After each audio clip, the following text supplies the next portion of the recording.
et bienvenue sur la chaîne Sage-Femme mais pas que. Aujourd'hui, on va voir ensemble comment ça se passe si bébé se présente par le siège.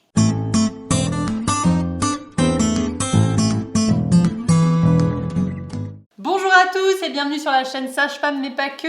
Aujourd'hui du coup on va voir ensemble un petit peu si bébé donc se présente par le siège pendant votre grossesse ou alors le jour de l'accouchement, comment ça se passe. Si jamais vous n'êtes pas encore abonné, n'hésitez pas à le faire, mettez-moi un petit pouce à la fin si jamais la vidéo vous a plu, ça encourage toujours, ça fait toujours plaisir. C'est parti, on commence, on va voir un petit peu cette vidéo en 4 items. Premièrement, quels sont un peu les différents types de présentation, parce qu'un bébé par le siège, finalement, on va voir ensemble qu'il y en a plusieurs sièges possibles.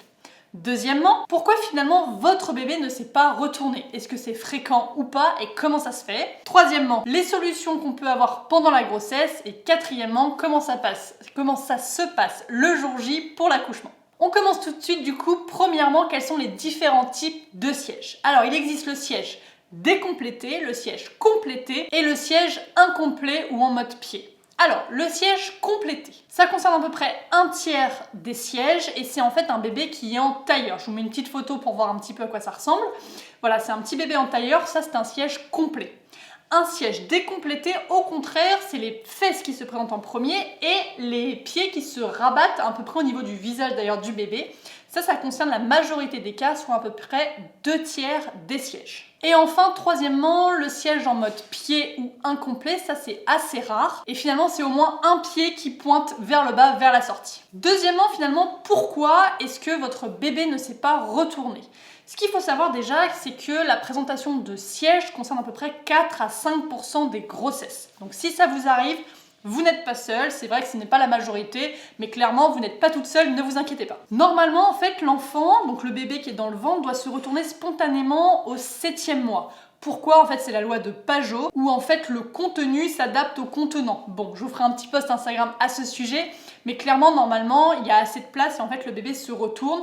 En plus, il y a une petite modification de la forme de l'utérus gravide avec la formation du segment inférieur, ce qui fait que du coup, bébé se retourne. Ça, c'est un petit détail un peu technique. Ça vous intéresse pas aujourd'hui, on continue. Du coup, pourquoi? Alors souvent, il faut savoir, on ne sait pas. Donc ça, c'est embêtant, hein, mais dans 9 cas sur 10, on n'a pas vraiment d'explication logique ou concrète à vous fournir, à vous dire, puisqu'en fait, on ne sait pas. Sinon, parfois, il y a quand même des cas qui pourraient un petit peu expliquer. Premièrement, une grande multipart. Le fait que vous ayez déjà eu beaucoup d'enfants, l'utérus est plus distendu, plus mou, et du coup, l'enfant, en fait, a toute la place et fait un peu ce qu'il veut. Il se retourne, mais après, il se re-retourne, etc. Il est en transverse, en siège, en tête, etc., etc. Il n'arrête pas de bouger. Du coup, voilà, ça pourrait expliquer éventuellement. Deuxièmement, c'est un hydramnios. C'est quoi un hydramnios? Donc, j'avais fait un post à ce sujet sur Instagram. C'est en fait que vous ayez un peu trop de liquide. S'il y a trop de liquide, bébé dans sa piscine bouge dans tous les sens.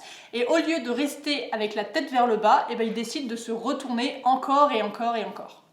Au contraire, si jamais c'est un anamnios, c'est-à-dire qu'il n'y a pas assez de liquide, donc pareil, un post sur Instagram, un anamnios fait que du coup l'enfant est un petit peu moulé dans l'utérus et il n'aura pas justement la place pour se retourner, il sera un petit peu comprimé et donc du coup il n'aura pas la place pour se retourner et trouver justement le fait que la tête soit vers le bas, il va rester en siège. Sinon il existe aussi des femmes qui ont des formes dites anormales de l'utérus, c'est-à-dire qu'au lieu d'avoir un utérus un peu en forme de cœur finalement, c'est un hémiutérus par exemple, c'est-à-dire qu'au moment de l'embryogénèse de bébé, quand la maman était elle-même bébé, il y a eu une petite différence, en tout cas dans la formation de l'utérus, ce qui fait que par exemple il y a un hémiutérus, donc au lieu d'avoir la taille complète de l'utérus, c'est la moitié de la taille. C'est pas grave, on peut tout à fait avoir des grossesses comme cela, sauf que l'utérus finalement est trop petit pour que l'enfant puisse se retourner. Et donc souvent également on accouche par le siège. C'est pas forcément le cas, mais souvent ça arrive comme ça. De même, si jamais vous avez un fibrome utérin qui prend beaucoup de place dans l'utérus, l'enfant aura moins de place pour se retourner, donc de nouveau, ça sera également possible que bébé se présente par le siège. Et enfin, si jamais le placenta est mal positionné, mal inséré, ça pourrait éventuellement également gêner votre bébé. C'est pour ça qu'éventuellement votre bébé sera par le siège. Voilà un peu les cas de figure. 3. Quelles sont finalement les solutions pendant la grossesse? Alors, pendant la grossesse, souvent on attend un petit peu de voir si votre bébé se présentera spontanément par la tête ou par le siège, pour voir un petit peu ce qu'il décide. Si jamais on voit qu'au bout du 8e mois, il se présente toujours par le siège, on vous proposera une VME. C'est quoi une VME? C'est une version par manœuvre externe. Ça veut dire quoi? Simplement qu'en fait on va manipuler votre utérus à l'extérieur, évidemment on aura les mains à l'extérieur et en fait manuellement on va essayer de retourner votre bébé. Vous êtes évidemment en droit de refuser cette VME, cette version par manœuvre externe, c'est votre choix. Sachez simplement, on verra après par la suite, que du coup si vous la refusez, vous risquez d'accoucher par le siège. Mais ça on reviendra là-dessus juste après. Donc souvent, c'est soit un médecin, soit une sage-femme, soit les deux qui manipulent un petit peu le ventre. Avec une échographie, on voit un petit peu comment ça se passe. On essaye de retourner votre bébé doucement. C'est pas très agréable, il faut le savoir. Hein. Pour la maman, souvent, c'est un peu douloureux. C'est pas non plus horrible, mais c'est pas très agréable. Et il y a quand même un risque, c'est que votre bébé, du coup, ne supporte pas qu'on le retourne. C'est très rare, mais ça existe. C'est pour ça qu'on fait ça à l'hôpital. Pas trop loin d'une salle de naissance en cas d'urgence. Si jamais il y a une urgence, vous inquiétez pas, on fera éventuellement soit on précipitera l'accouchement, et souvent c'est une césarienne si jamais vraiment votre bébé ne supporte pas. Soyez rassurés, c'est extrêmement rare. Moi, toutes les VME que j'ai vues se sont extrêmement bien passées. Et je pense qu'en 7 ans d'expérience, j'ai dû en voir un qui est passé en césarienne en urgence. Donc vous voyez, c'est extrêmement rare. Donc ne vous inquiétez pas, ne pensez pas que ça va vous arriver, il n'y a pas de raison. Souvent justement, avant la VME et après la VME, on contrôle le rythme de votre bébé pour être sûr justement qu'il est bien supporté. Déjà qu'il aille bien avant, parce que si jamais il va pas très bien avant, ça sert à rien qu'on tente une VME. Hein. On va voir un peu quelles sont les conduites à tenir, mais déjà on va s'occuper de votre bébé avant même de commencer la VME. Donc on va voir un petit peu. Si déjà avant il va très bien, pendant très bien et après très bien, c'est parfait, on est ravis. Est-ce que du coup votre bébé va forcément rester par la tête vers le bas si jamais on l'a tourné tête vers le bas? Eh bien non, sachez qu'il y a des bébés qui vraiment se mettent ça dans la tête, ils veulent vraiment rester siège vers le bas. Et donc on a réussi à le retourner, on est ravis, la maman est soulagée, etc. Et la semaine d'après, elle revient pour une consultation et bébé est de nouveau siège vers le bas. Donc voilà, ça arrive, sachez-le, c'est pas grave, mais ça arrive tout à fait. Sachez aussi que parfois on essaye de le retourner, mais ça marche pas à tous les coups. Il faut savoir qu'à peu près 50 à 60% de réussite dans cette version.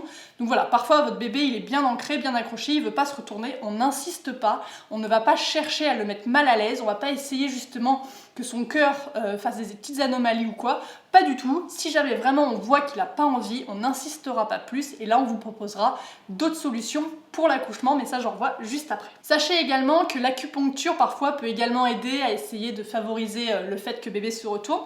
Alors le poirier, tout ça, il n'y a pas d'études qui prouvent que si vous faites le poirier, bébé va se retourner, donc évitez ça, surtout si vous faites mal après au cervical, tout ça, c'est clairement pas une bonne idée. Voilà. Quelles sont quand même les contre-indications? J'en parle rapidement. On ne fera pas de VME s'il y a une contre-indication d'accouchement par voie basse, par exemple si le placenta est prévia, donc le placenta est sur le col. Ça sert à rien de savoir si votre bébé est en siège ou en tête, parce que de toute façon, un placenta sur le col contre-indiquera l'accouchement par voie basse. C'est pour ça que du coup, on n'essaiera même pas de le retourner dans ces cas-là. Si de nouveau, il n'y a pas assez de liquide, pareil, on n'essaiera pas de le retourner parce que déjà, votre bébé est un petit peu fragilisé par le fait qu'il n'y ait pas assez de liquide. Ou alors s'il est petit, c'est-à-dire en retard de croissance intra-utérin, un RCU, de même on n'essaiera pas de l'embêter, on n'essaiera pas de le retourner, on le laissera vraiment tranquille et là on ne tentera pas non plus une VM. Ou alors si, comme je vous avais dit juste avant, l'utérus est mal formé, c'est-à-dire que par exemple c'est un hémi-utérus, une moitié d'utérus, de même ça sert à rien, l'utérus est trop petit pour qu'on essaye de le retourner. Donc voilà, on le laissera également en siège. Et enfin, 4, finalement, quelles sont les solutions pour accoucher? Sachez qu'il y a 2 solutions. La première, un accouchement par voie basse. La deuxième, un accouchement par césarienne. Un accouchement par césarienne, je ne vais pas tellement en parler aujourd'hui parce que j'ai déjà fait des vidéos sur la césarienne. Je vous mets déjà le lien juste ici pour que vous alliez voir, ou juste là, je ne sais pas très bien. Voilà, et sinon en description, vous pourrez cliquer dessus sur justement comment ça se passe le jour J si vous avez une césarienne qui est programmée ou alors une césarienne en urgence. D'accord? Donc ça, j'en parlerai pas trop, mais sachez que si jamais votre bébé se présente par le siège, vous avez tout à fait le droit de dire « Je ne souhaite pas accoucher par voie basse, je souhaite accoucher par césarienne ». C'est tout à fait possible. Si jamais par contre vous voulez accoucher par voie basse, il faudra qu'on vous donne du coup plusieurs informations. La voie basse est tout à fait possible, mais il y a un petit risque supplémentaire que si jamais votre bébé se présentait par la tête vers le bas, il faut le savoir. Quel est le risque? Ça s'appelle la rétention tête dernière. C'est quoi? C'est en fait donc les fesses sortent, les épaules sortent et juste après les épaules, c'est très rare mais ça peut arriver, le col qui s'est complètement dilaté jusqu'à dilatation complète, donc jusqu'à 10 cm, se rétracte et se met autour du cou de votre bébé. Là, c'est une urgence vitale parce que finalement, on a plus de mal à sortir la tête, d'accord? Les fesses sont dehors, mais la tête est toujours dans l'utérus avec le col qui s'est refermé. C'est extrêmement rare, mais c'est un risque qui peut arriver le jour J pour un accouchement. C'est pour ça que certains gynécologues qui ne sont pas très à l'aise avec un accouchement par voie basse proposent éventuellement la césarienne ou alors vous proposent de tenter une voie basse. Il faut savoir qu'à cause de ce risque-là, on regardera un travail. Donc pendant le travail, si jamais vous voulez accoucher par voie basse, pendant le travail, il faudra que votre travail soit entre guillemets parfait. C'est-à-dire harmonieux, ça veut dire une bonne dilatation, douce, calme, etc., progressive. Si jamais on voit que le col a du mal à s'ouvrir, que c'est long, que c'est fastidieux, etc., on insistera beaucoup moins que si c'est un accouchement par la tête. Pourquoi? Par voie basse par la tête. Pourquoi? Parce que justement, il y a ce risque à la fin. Et si on se dit que le col déjà est capricieux pendant le travail, on ne prendra pas ce risque et donc on passera en césarienne. Mais ça, normalement, on vous l'expliquera lors de votre rendez-vous pour justement discuter de la voie d'accouchement pour votre bébé. Ce qu'il faut savoir aussi, c'est si vous décidez d'accoucher par voie basse, on fera quand même une vérification avant. C'est quoi? C'est une radiopelvimétrie. En fait, on vérifiera quand même au niveau de votre bassin s'il est suffisamment large pour que la tête de votre bébé puisse passer. On ne le fait pas pour un accouchement par voie basse quand c'est une tête qui se présente en premier, parce que finalement, si on voit que la tête ne sort pas, c'est une césarienne et ça, on peut le voir le jour J. D'accord? Ça sert à rien de faire des radiopelvimétries à tout le monde. Par contre, si on voit que les fesses sortent mais qu'après la tête n'a pas la possibilité de sortir, là c'est plus embêtant. C'est pour ça qu'on fait un contrôle avant pour être sûr. Et donc là, si jamais on voit que le bassin est un petit peu étroit, on vous proposera une césarienne. Par contre, si on voit que le bassin est tout à fait suffisant pour que la tête puisse passer après le siège, et là du coup, on vous proposera l'accouchement par voie basse. Alors péridurale, pas péridurale, ça pour le coup c'est un petit peu votre choix, mais c'est vrai que nous on vous conseille souvent, pas en systématique, mais souvent une péridurale. Pourquoi? Parce que justement, s'il y a des manœuvres d'urgence à faire, il faut que vous soyez soulagé. Si on commence à manipuler votre bébé, etc., par exemple, si la tête est toujours à l'intérieur et que les petites fesses sont sorties, eh ben on risque de vous faire très mal. Et si jamais vous êtes trop douloureuse et que vous bougez, nous, on ne pourra pas intervenir suffisamment rapidement pour votre bébé. C'est un conseil. Si par contre vous arrivez le jour J, hop, et la tête, enfin le siège est déjà en train de sortir, évidemment, on ne va pas poser de péridurale. Ça veut dire que ça s'est fait de manière hyper naturelle, hyper harmonieuse, et là c'est super. Et en général, ça se passe toujours hyper bien, d'accord? Mais voilà, souvent c'est vrai qu'on préfère conseiller une péridurale pour justement si jamais il y a une urgence. Mais encore une fois, c'est votre choix, c'est vous qui décidez. Alors, comment ça se passe une fois que votre bébé est sorti? Par voie basse ou par césarienne? Est-ce qu'il y a des choses particulières pour votre bébé? Il y a juste une chose qui est à voir, c'est que justement, si jamais votre bébé est resté en siège pendant toute la grossesse, le pédiatre prescrit quasi systématiquement une échographie des hanches à 1 mois de vie. Pourquoi? Pour justement voir un petit peu comment sont les hanches, puisque forcément votre bébé a plus sollicité ses hanches pendant la grossesse et pendant le travail qu'un bébé qui avait la tête en bas. C'est pour ça que souvent une écho est prescrite. De même, il faut vérifier qu'il n'y a pas eu de torticolis, donc parfois on conseille aussi d'aller voir un ostéopathe une fois la sortie de la maternité pour vérifier justement comment va votre bébé. Mais ça, c'est vraiment du cas par cas et c'est vous qui voyez, vous êtes juge après de votre bébé qui sera dans vos bras. Et enfin, le cas de figure si jamais vous attendez des jumeaux. Alors j'en parle très rapidement parce que je ferai une vidéo vraiment explicitement sur les jumeaux.